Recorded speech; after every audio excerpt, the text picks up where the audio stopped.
వ్యవహరించిన తీరు, మరి పార్టీ మారినప్పుడు అధికారం మారినప్పుడు ఆ వ్యవస్థ ఇక్కడ నేను అనేది ఏంటంటే చేస్తున్నారా చేయరా లేదా గవర్నమెంట్ ఇవి కాదు, నేను అనేది ఏంటంటే పోలీసులు వ్యవస్థ ఇక్కడ మెయిన్. నా ఈరోజు డిబేట్ ఉద్దేశం ఏంటంటే ఎందుకు ఇలా సైడ్ ట్రాక్ అయ్యింది, ఎందుకు ఇలా ఇంకా కోవట్లా వ్యవహరిస్తున్నారు లేదా ఇట్లా ఎందుకు చేస్తున్నారు అన్నది నా మెయిన్ ఉద్దేశం ఇవాళ. ఇక్కడ డిబేట్ లో మాట్లాడుతున్న వాళ్ళని కూడా టార్గెట్ చేయడమో లేదా ఇది నా ఉద్దేశం కాదు. ఇప్పుడు అదే చెప్పబోతున్నా. ఇక్కడ ఎవరు కూడా చంద్రబాబు నాయుడు గారు సరిగా పనిచేయట్లేదని చెప్పట్లేదు, పవన్ కళ్యాణ్ గారు సరిగా పనిచేయట్లేదని చెప్పట్లేదు. అధికారుల పనితీరు గురించి ఈ రోజు మనం మాట్లాడుతున్నాం.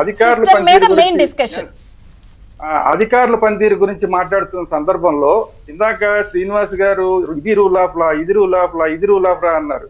రూల్ ఆఫ్ అధికారులు ఇప్పుడు మీరు చెప్పింది కానిస్టేబుల్ విషయం అయితే ఓకే, గానీ అధికారులు వాళ్ళకి విచక్షణాధికారం కూడా ఉంటుంది. పైన ఏదో చెప్పాడు నేను చేసేసానంటాం కాదు, రూల్ ఆఫ్ లా కాదు అది.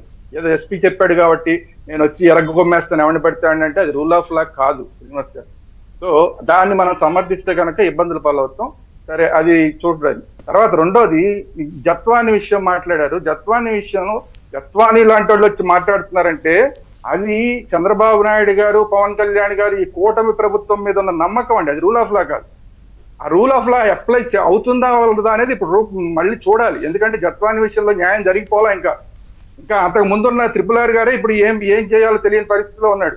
ఇప్పుడు పిన్నెల్లి వెంకటరామరెడ్డి ఉన్నాడు, ఇంకా 4 నెలల నుంచి తప్పించుకుంటున్నప్పుడు అది పోలీసుల ఉదాసీనత లేకపోతే వాళ్ళే కావాలని సహకరిస్తున్నారా? మూవ్మెంట్స్ ని ఇలా జరుగుతోంది, గవర్నమెంట్ మీ మీదకి ఇలా యాక్షన్ వెళ్ళబోతుందని ఇన్ఫర్మేషన్ ఇస్తున్నారా? ప్రభుత్వం మీద నమ్మకంతో వస్తున్నారు. ప్రభుత్వం మీద నమ్మకంతో ఉన్న వాళ్ళు కూడా RRR గారు లాంటి వాళ్ళు నెమ్మదిగా నమ్మకాన్ని మనం కోల్పోతామేమో అని భయంలోకి వస్తున్నారు. ఆ విషయాన్ని దృష్టిలో పెట్టుకోండి. 2 బోరుగడ్డ నీళ్ళు లాంటి వాళ్ళకి వెనకాల ఎవరో ఉంటారు, ఖచ్చితంగా ఉంటారు. నాకు తెలిసి ఒక కేంద్ర మంత్రి ఆయన వెనకాల ఉన్నారు. అది బీజేపీ మంత్రి కాదులేండి, బీజేపీ అనుకుంటారే మళ్ళా. బీజేపీ ఏతర ఒక మంత్రికి ఈయన చాలా క్లోజ్, బోరుగడ్డ నీళ్ళు. అందువల్ల మీరు అరెస్ట్ చేద్దాం అనుకున్నా కూడా ఎంతవరకు వెళ్ళగలుగుతారు అనేది చూడాలి, ఎవరెవరు అడ్డం పడతారో చూడాలి. ఇలాంటి ప్రతిశక్తులు ఉన్నాయి. మీరు కనుక ఇలాగా ఆ అధికారులు ఏం చేస్తాం, ఇందాక చాలా మంచి ఉదాహరణ సోదరు చెప్పారు విశాఖపట్నంలో ఏం జరిగింది అనేది. అంటే అలాంటి వాళ్ళని మీరు మళ్ళీ సమర్థించుకుంటూ వస్తున్నారంటే మీరు చివరికి ఏం చేయాలంటే అది వాళ్ళ తప్పు కాదండి, వాళ్ళు ఎవరో మిస్లీడ్ చేశారండి అనుకుంటూ వస్తే మీరు చేయవలసింది ఒకటే, చివరికి జగన్మోహన్ రెడ్డి గారిని ఒక్కరిని మాత్రమే మీరు అరెస్ట్ చేయగలరు. మీరు కానిస్టేబుల్ అరెస్ట్ చేయలేరు, సిఐని అరెస్ట్ చేయలేదు, డిఎస్పీని, ఎస్పీని, ఎవరిని, ఐఏఎస్ అరెస్ట్ చేయలేదు. అది కూడా చేయలేరేమో. ఎందుకంటే ఇప్పుడు నా డిబేట్ ఓవరాల్ గా వైసీపీకి సంబంధించిన పోలీసులు స్టిల్ సిస్టమ్ లో యాక్టివేట్ గా ఉన్నప్పుడు జగన్ గారికి చెప్తారేమో ఏమన్నా మిమ్మల్ని అరెస్ట్ చేస్తారు అనుకుంటా వీళ్ళ దగ్గర అని చెప్పి ఇస్తారు.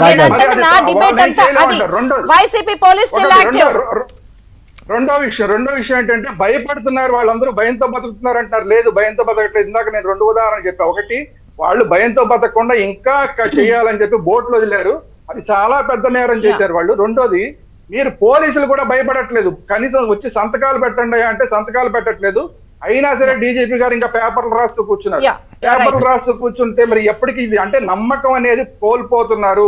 మీ ఎమ్మెల్యేలే నమ్మకం కోల్పోతున్నారు. ప్రజల సంగతి పక్కన పెట్టండి, మీ ఎమ్మెల్యేలే నమ్మకం కోల్పోతున్నారు అన్న విషయం RRR గారి ద్వారా నిరూపితం అవుతుంది. జాగ్రత్త పడండి అని మేము చెప్తున్నాం.